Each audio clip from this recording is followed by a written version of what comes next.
Hi everybody, George back with our latest video finds. 3 hours record store day records I got, and I think I've got 5 others from my local shop, eBay, etc. So I got to the record store at 4:45 on Saturday, because in my head there was only going to be a few copies of this record kicking around, and I think it ended up there was quite a lot.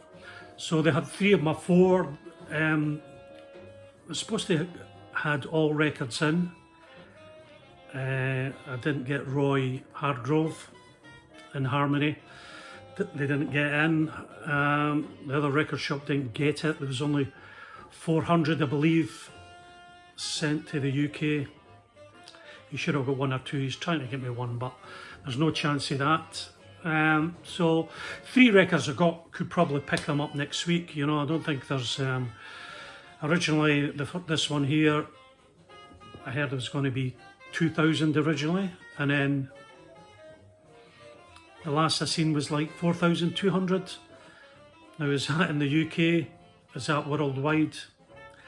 But they seem 10 a penny. Anyway, an album I've been wanting for a long time is John Martyn's The Church with One Bell. Recorded in 1998. Was released in vinyl, but not many copies.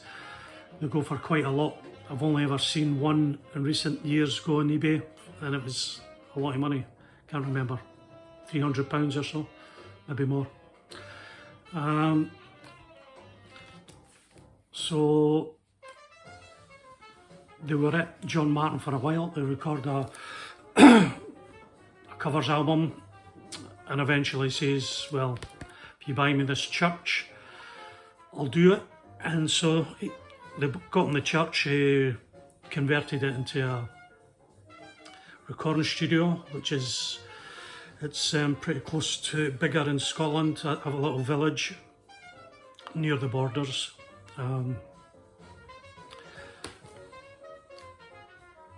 So he does not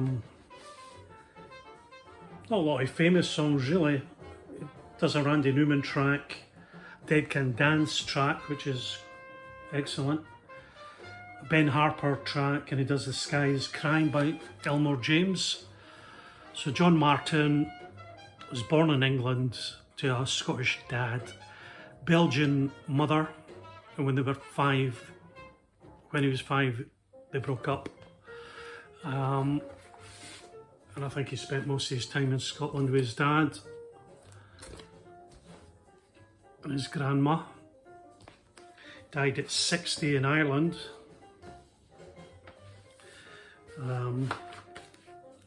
So I used this, I had friends in Biggar, and he would seemingly go to the local pub and hold court there, play a bit of music, get half pished and be a bit of a pain in the arse. I'm sure he was a nice guy. I stood next to him at a gig in Edinburgh. It was an Omar concert, and I always kicked myself I didn't say hi to him.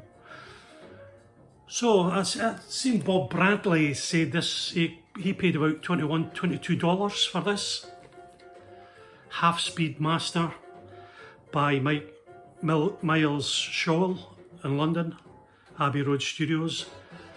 I think it was pressed at QPR. Yeah, Bob was saying it. He paid $22, which is what, I don't know, 14 or 15 pounds without looking.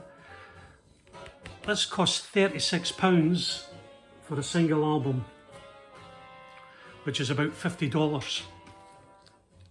Crazy. Absolute rip-off. If it had been £50, I would have paid it because I wanted the album.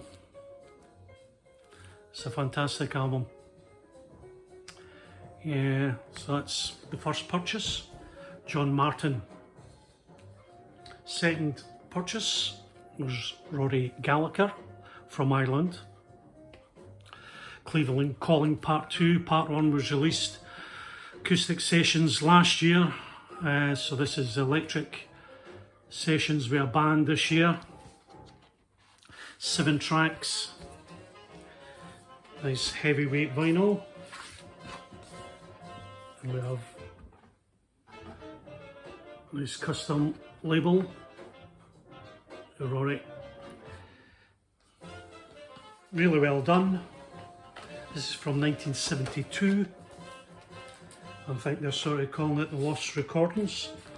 So whether the first night he done the acoustic session himself and this one he does with his band, I'm not very sure. Yeah, radio sessions, 1972 Lost Electric Live. So he must have done this later on that night with his band or the next again day. His gig was cancelled in Cleveland that night or the night before, so that's how the Cleveland sessions happened. £20, fantastic, great buy, great addition. May have been a double album to save us money. But there you go. And the third album I got was Roland Kirk, live at Ronnie Scott's in London. And Roland Kirk's quite a man with the saxophone, different things. He can play two or three at once. 4-piece band. Roland Kirk tenor sax, flutes and nose flute. Stan Tracy piano, Malcolm Cecil double bass, and Ronnie Stevenson on drums. Recorded in 1963. Now, Jonathan at Cheap and Cheerful Records was moaning at the sound quality of this. And I was glad I didn't get the Bill Evans for Ronnie Scott's last year, because that did get a poor write-up of sound quality. Tell you the truth, the quality on this is not bad. It's pretty good, and it's better than I thought it was going to be on Gearbox Records. So I was saying to the guy in the queue I was going to get this, and if it's rubbish, the quality's rubbish, I'm just going to sell it on. And then I says, nah, I didn't sell my records, so I probably wouldn't do that. But the sound quality, like they were doing these probably on a mono tape recorder for bootlegging or for whatever purposes they were, archival. They were never meant really to go to vinyl. The quality's not bad though. So that's Ronnie Scott. Roland Kirk live at Ronnie Scott's 1963. Not a bad album. So that was my 3 RSDs, record store days. We'll see if that other one appears, probably not. So these records I've got in the last 3 weeks, and about 3 weeks ago from a local shop, he's had it a while. And this is John Coltrane, Blue World. This was released in 2019.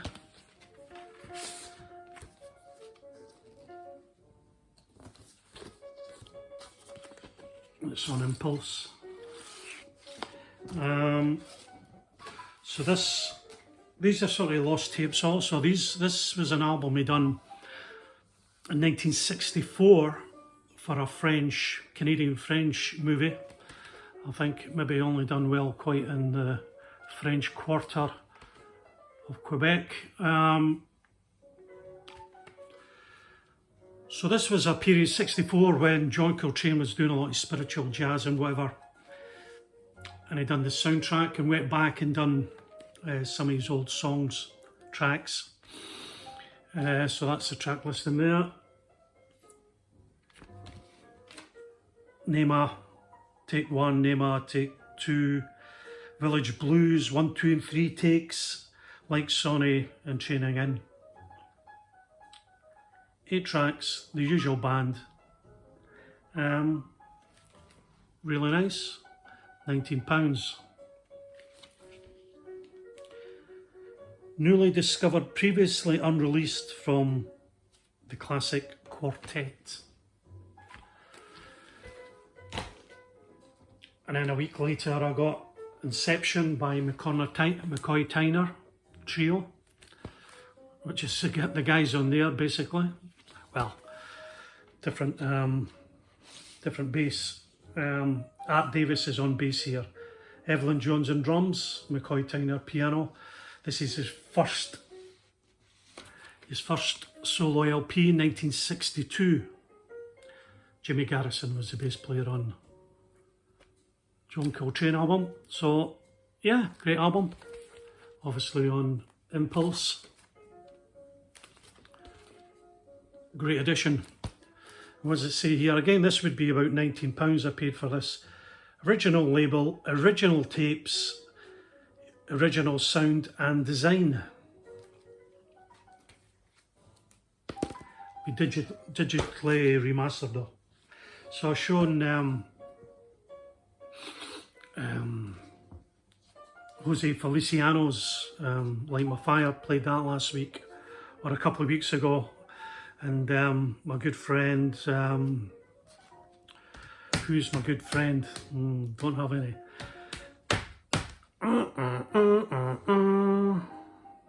Tone Scott, sorry Tone, I lost it there. Suggested I get this. A live album by Feliciano, Alive All. Live at the London Palladium in 1969. And it is actually really good. Feliciano there. His dog plays a wee part in it at the end.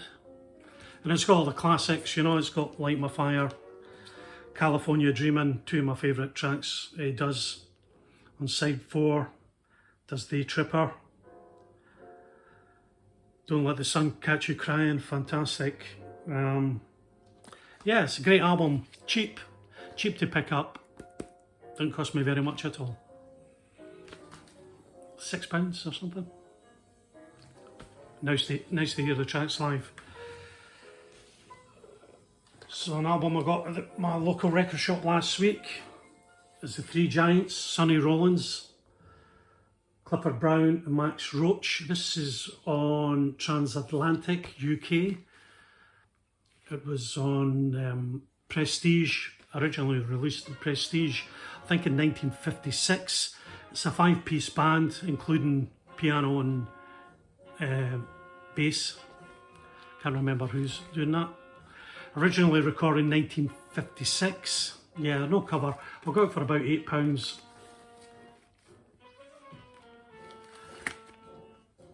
And there's about 3 different covers for this album. It's been released over the years. Yeah, it's good. Needs a wee clean, like the Feliciano. Nice album. And last but not least, finally got Horance Silver, Song for My Father. Horance Silver Quartet, recorded in 1964. 4185 in the Blue Note. Now, my record shop got this in for me in January. Well, didn't get in, he wasn't in, they took it back, he couldn't get it back in. And I spoke to him yesterday, I says, look, Amazon and Juno got this on their site, because I've been looking for supposed to be re-released last month. So I was hoping this month. So I text him and he says, no, it's still no shown up, it's going to be delivered, it's still shown out of stock. He says, just get it while you can. So ordered it about 4 o'clock yesterday and it was here when I got in. So it was probably here about 10, 11 o'clock today. Great service, only £3 P&P on it. So Horance Silver, 2 bands playing this, 6 tracks. Carmel Jones, trumpet, Joe Henderson, who writes 1 track, tenor sax, Horance Silver, piano, Teddy Smith, bass, and Roger Humphreys on drums. And 2 tracks by the other band. We've got Blue Mitchell, trumpet, Junior Cook, tenor sax, Gene Taylor, bass, and Roy Brooks, drums. Now this is Horance Silver dad, his dad, his father, John, I think his name was. Fantastic album. I can see how it's a classic. And we always say if there's one jazz album you buy, if you're not into jazz, this has got, it's tinted, it's got a wee bit of blues, a Brazilian flavour to it, but not too overly Brazilian. I think he was quite influenced by a trip to Brazil. And Song for My Father, the first track, as soon as you put it on, you'll know it because it's been sampled so many times. This is a fantastic album. I've waited about 5 or 6 months for it and it's absolutely brilliant. If you can't get the Blue Notes classic, get a Blue Note 75 issue. It's a classic for a reason. Horance Silver Quartet, Song for My Father. Brilliant. Okay folks, see you next week. Maybe.